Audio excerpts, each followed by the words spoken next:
you always have a very tiny sneaking suspicion that you might not be the you that you think you are.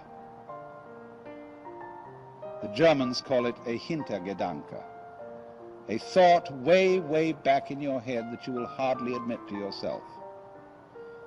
Because, of course, you've been brought up, most of you, if you were brought up in the Hebrew Christian tradition, it would be very wicked indeed to think that you were God.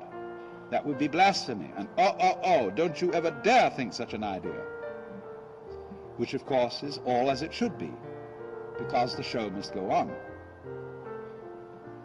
Until, of course, the time does come to stop. Now, you will see that this involves two quite different ways of dealing with the fundamental question, two fundamental questions. One, what is man? That is, who are you? And in the Hebrew Christian answer, we more or less say, well, I'm me. I'm Alan Watts. I'm John Doe. I'm Mary Smith. And I firmly believe I am, because I really oughtn't to think anything else, ought I? And that me is a finite ego, or a finite mind, whatever that is. On the other hand, the Hindu will say that the real self, which he calls Atman, A-T-M-A-N, is what there is. It's the works. It's the which than which there is no whicher, the root and ground of the universe and of reality.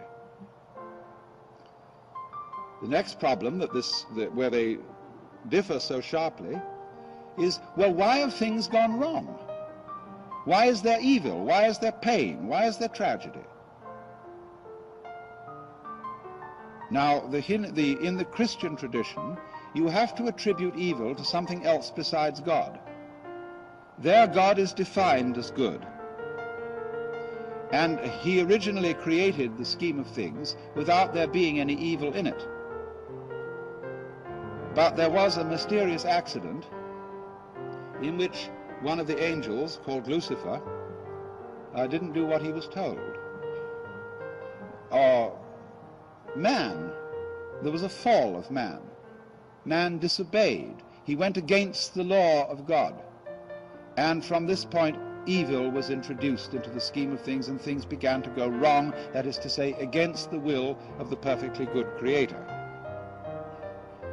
Now, the Hindu thinks in a different way.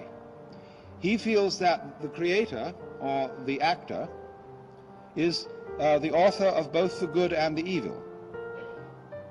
For the reasons that I explained to you, you have to have the evil for there to be a story.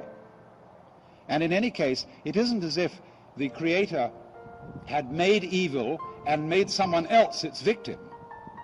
It isn't like saying God creates the evil as well as the good, and poor little us are his puppets and he inflicts evil upon us. The Hindu says nobody experiences pain except the Godhead. You are not some separate little puppet which is being kicked around by omnipotence. You are omnipotence in disguise. And so there is no victim of this. No helpless, defenseless, poor little thing. Even the baby with syphilis is the dreaming Godhead.